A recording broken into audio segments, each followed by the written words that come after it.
Bismillahirrahmanirrahim. Pembelajaran tematik 3, tema 3, subtema 4, muatan bahasa Indonesia kelas 3, tentang pemanasan global dan proses terjadinya hujan.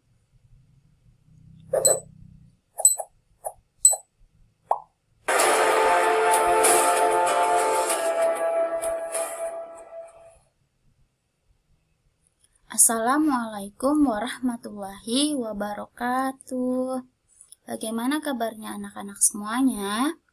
Semoga kalian tetap dalam keadaan sehat walafiat, tetap semangat dan senantiasa dalam lindungan Allah Subhanahu wa Ta'ala.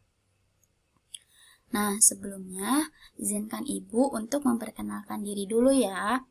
Perkenalkan, nama Ibu Anissa Soleha. Kalian bisa memanggil Ibu dengan Ibu Anissa.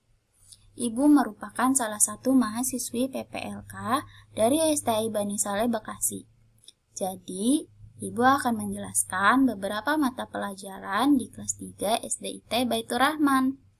Walaupun kita tidak bisa bertatap muka langsung, tetapi Ibu berharap semoga kalian tetap semangat dan rajin belajar ya. Dan jaga kesehatan, selalu cuci tangan, selalu memakai masker, dan selalu jaga jarak. Terima kasih. Nah, di sini ada tujuan pembelajaran. Yang pertama, siswa dapat menemukan kata atau istilah baru dalam cerita. Kedua, siswa dapat bercerita langkah untuk mengurangi pemanasan global secara mandiri. Nah, sebelum belajar, kita berdoa terlebih dahulu ya. Bismillahirrahmanirrahim. Rabbi zidni ilman warzuqni fahman. Waj'alni minas sholihin.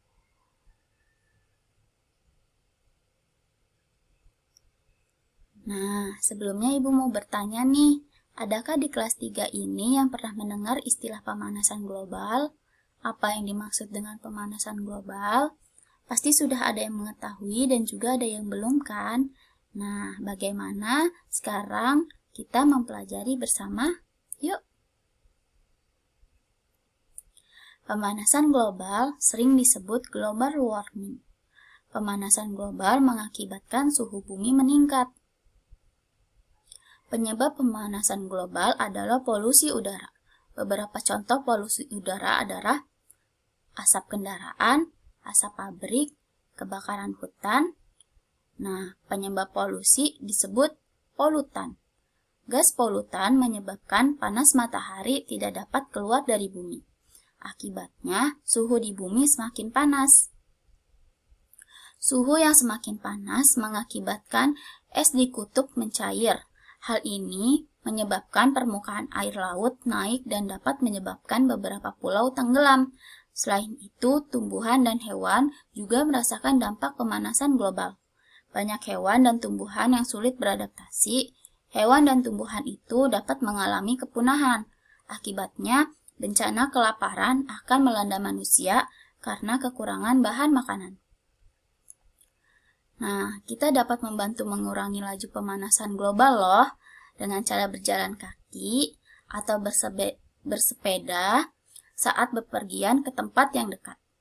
Dan menggunakan transportasi umum saat bepergian ke tempat yang jauh untuk mengurangi penggunaan kendaraan bermotor. Dan kita juga bisa menanam pohon dan merawat tanaman, hemat dalam menggunakan listrik dan air bersih. Nah, sekarang kita akan mempelajari tentang proses terjadinya hujan. Pernahkah kamu berpikir bagaimana proses terjadinya hujan? Hujan adalah peristiwa turunnya air dari langit. Hujan terjadi karena proses perubahan wujud. Sebanyak 70% permukaan bumi terdiri atas air. Air selalu bergerak.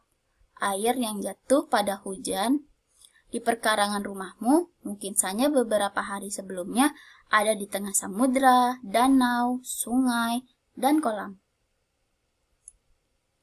Ketika siang hari, panas matahari menyebabkan permukaan bumi menjadi panas. Akibatnya, air di permukaan bumi menguap. Uap air tersebut naik. Makin lama jumlah uap air makin banyak, sehingga terbentuklah awan. Makin ke atas, udara semakin dingin, sehingga awan berubah menjadi titik-titik air. Makin lama, jumlah titik air makin banyak dan akhirnya titik air jatuh ke bumi. Titik air itulah yang dinamakan dengan hujan. Nah, alhamdulillah, cukup sekian materi pada pembelajaran kali ini. Sampai jumpa di materi berikutnya. Assalamualaikum warahmatullahi wabarakatuh.